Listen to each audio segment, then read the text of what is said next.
sur les retraites, il se trouve que c'est un sujet où l'action publique a agi. Hein, et donc, il y a quelqu'un que tout le monde a oublié, effectivement, qui s'appelle Lionel Jospin, qui avait mis en place un fonds de réserve pour les retraites. Ce fonds de réserve, il est doté de plus de 30 milliards. 35, je dirais même. Voilà. Ouais. Mais il y a des engagements qui fait que bon. D'autre part, les systèmes de retraite complémentaires ont eux aussi des fonds de réserve. Et le président du Conseil d'orientation des retraites, qui est censé être quand même la personne qui connaît le mieux l'état des retraites en France, nous dit ces fonds de réserve, leur total c'est 116 milliards d'euros.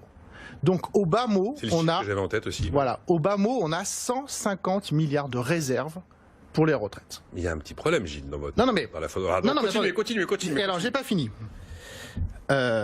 Qui se souvient de la CADES? Moi. Bah oui. 96, On suit au sujet, création de la Caisse d'amortissement de la dette sociale financée par la CRDS, la contribution au remboursement de la dette sociale dont la durée de vie a été prolongée en théorie et ne peut plus être prolongée au-delà de 2024. 20 sur 20. Hein. Élève Dose, vous avez les félicitations du jury. Merci. Donc en 2024, effectivement, la CADES... Mais attendez, j'ai pas présenté les autres en fait. Non, mais attendez, je finis, parce que c'est quand même On incroyable. sait même pas qui est Gilles Ravaud là pour l'instant. Oui, mais c'est pas grave. Ça n'a aucune espèce d'importance. Parce que ça, c'est une chose, d'information chacun peut vérifier sur Internet facilement. Donc la CADES, effectivement, aura fini de rembourser la dette de la Sécu en 2024 et dégagera au minimum encore 24 milliards d'euros. Le président de la CADES... dégagera 24 milliards. Mais oui, d'euros. oui. Jean-Louis Ray déclare « Aucun gouvernement n'a eu à arbitrer une telle manne ».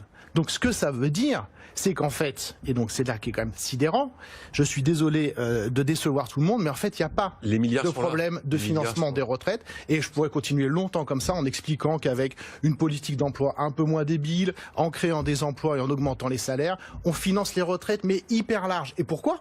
Parce qu'il y a eu plein de réformes des retraites. Oh là, oui. Et qu'en fait, les gens qui arrivent à la retraite aujourd'hui le constatent, les retraites ont vachement baissé. Et en fait, le vrai problème des retraites, c'est la pauvreté des vieux, qui va arriver de façon évidente dans les prochaines années. Qui n'est pas massive aujourd'hui. Qui n'est pas du tout massive aujourd'hui, qui est la plus grande réussite de l'histoire sociale de la France.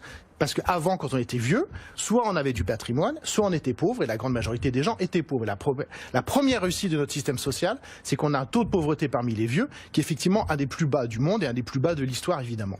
Mais demain, avec la dépendance, les amis des EHPAD qui se gavent et qui vous coûtent 2 000 ou 3 000 euros par mois, etc., on va avoir un énorme problème social qui va être la pauvreté, en fait, des vieux, des gens, des parents, les enfants qui vont devoir revendre la maison qu'ils ont mis 20 ans à acheter pour payer la dépendance de mamie, papy, etc. Donc c'est ça le vrai souci. Et je passe sur l'incroyable écart d'espérance de vie qui existe dans notre pays. Étude de l'INSEE de 2017, 13 ans d'écart d'espérance de vie entre un ouvrier qualifié et quelqu'un comme moi. C'est quand même des trucs énormes. Donc pourquoi on ne parle pas de ça et pourquoi on nous gave une fois de plus avec un problème monétaire qui, je suis désolé, n'existe pas. Gilles Ravaud, il est maître de conférence à l'Institut d'études européennes de Paris 8 Saint-Denis.